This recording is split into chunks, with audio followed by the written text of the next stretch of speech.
Subhash, I don't know if you follow this or not, but I'm a big fan of current news lah. Global news. Very often, nearly every day lah, except of course on Sunday, because Sunday is day of rest.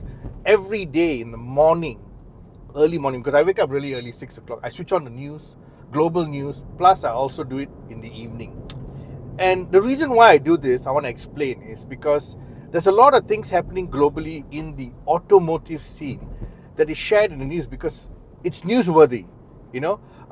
When car companies move into new generation powertrains, when there are factory closures, when there are new generation batteries coming out, when there are new generation, infotainment systems, whatever. Also when there are recalls. And there are recalls, very important. They bring up the news. So I follow this news, and since COVID, I noticed. Actually, it happened before COVID, lah. You'll see world leaders, the European Union, all the leaders in the European Union, they'll have meetings and gatherings and big discussions, not about anything but climate change. And when they talk about climate change, they always talk about clean air, reducing carbon emissions. The automotive segment needs to rethink their powertrain, the move for electric cars, and then of course, which they started doing these strict guidelines for car companies to go all electric by a certain date, Yes. which a lot of them followed. And here's the funny thing.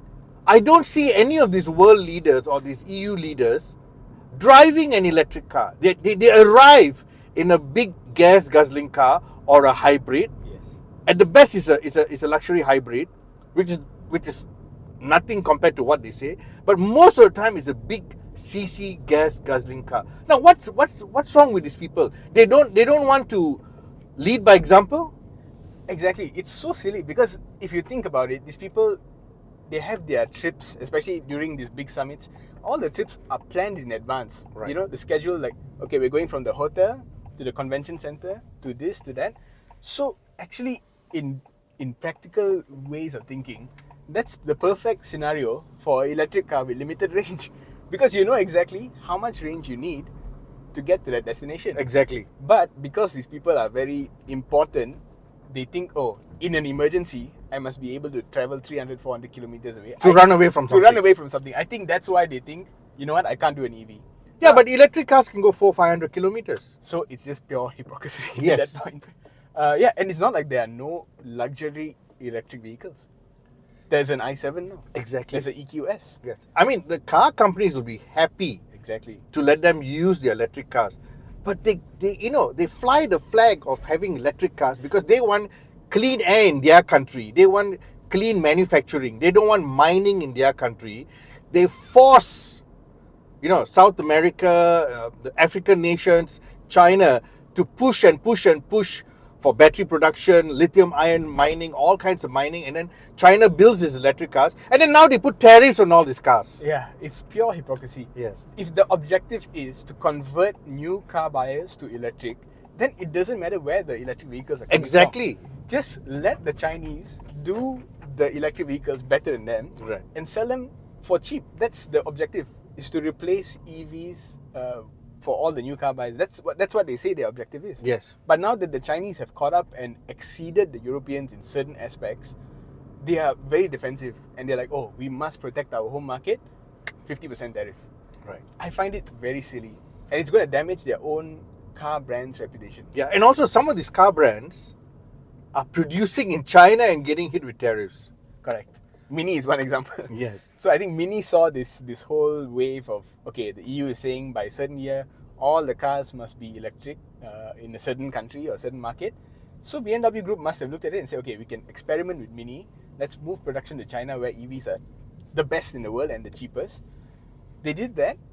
Everything was set up. The new generation electric Minis are all made in China.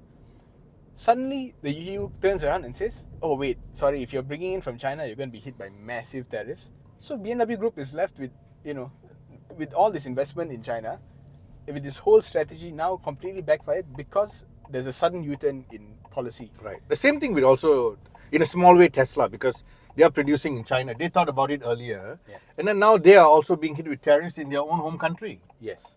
And the other hypocrisy is, when you look at these tariffs, you know, Tesla compared to BYD, compared to other brands, they are all being hit with different levels Yes, of tariff. different amounts. Yeah, which I mean, under isn't there supposed to be a very like egalitarian approach Yes. to all this, where everybody gets hit with a very same amount of tariffs, no matter what brand you are? I don't really understand the calculation, whether they've got some weird metric happening behind the scene, but I think this whole U-turn is just it's just very hypocritical. Yes. And then you see car manufacturers, big car manufacturers, the group, like Volkswagen Group, Yeah. now suddenly saying they're going to close down some factories, some historical factories. That's number one. Number two, they are now going to invest $6 billion US into new generation ICE engines, new generation petrol powered engines. Why? Because it just makes sense to have Yeah. better how you say consuming petrol engines Yeah. than to go all electric, or maybe even just hybrids, like what the Japanese have been doing successfully for so many years. Yes. Actually, know? the Japanese got it right. That compromise was so correct so long ago. You know, if you sell an EV as a car company, your margins are so much thinner. Yes. Because the batteries are expensive. Your customers don't have to come in for servicing Correct. very often. It's only maybe brakes, tires, that kind of thing, fluids. And so you're losing a lot of revenue, and you're getting a customer once in 8 years, which is a terrible downgrade from your ICE way of doing things. Correct. So the Japanese said, okay, we can have a bit of electricity to reduce fuel consumption, but we still retain that ICE thing, which customers also want, because they want that headache-free range. Correct. So the Japanese got it right many, many years ago. And now, you see, even Volvo, I remember 2 years ago going to Gothenburg, meeting with the head of Volvo, Jim Rowan, and he was shouting, waving the electric car flag very proudly. And at that time I said, okay, good, but can I ask you a question?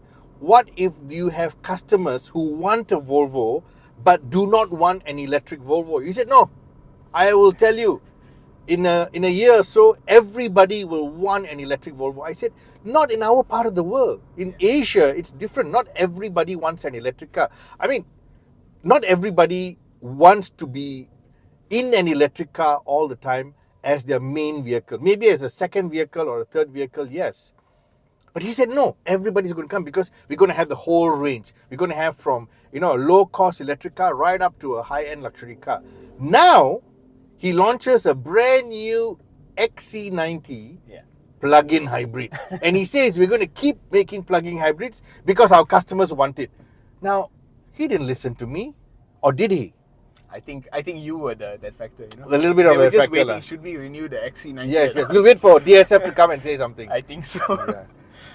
Yeah. So, I mean, the other thing I've noticed is, in China, which, they're pretty good at advancing the EV initiative, Right. because they have so much control over purchasing decisions of their customers.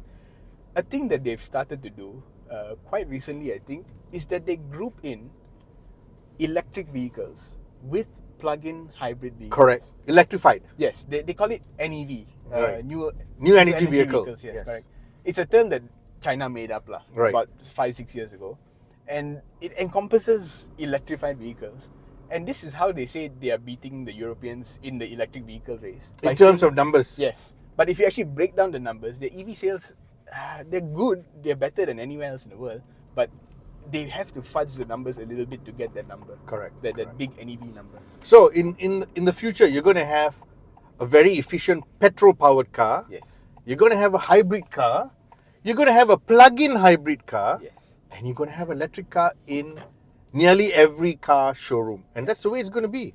So Toyota was right, lah. Toyota was the latest to the game when it comes Yes. to EVs. But they always said their approach is that multi-pathway solution. Yes. Give customers the choice, and then you see it happening, and then you can start to play with the trends a little bit. Maybe in the next 10 years, hydrogen is going to get better. Correct. Maybe plug-in hybrid is going to get better. So you can actually play around slowly instead of saying 2035 hard stop, no more ICE. That doesn't make any sense. That is some political mumbo jumbo that you will U-turn on in 5 years. So I'm hoping that enough people watch this video and tell the people at EU, start arriving and leaving conferences and meetings in an electric car to prove your point. Correct. If not, shut up. I'll say that. Shut up. Yeah. Don't make all these statements when you are not doing what you're asking other people to do. Correct. EQS, i7, you have options. Audi also has a few. Correct. Go with it.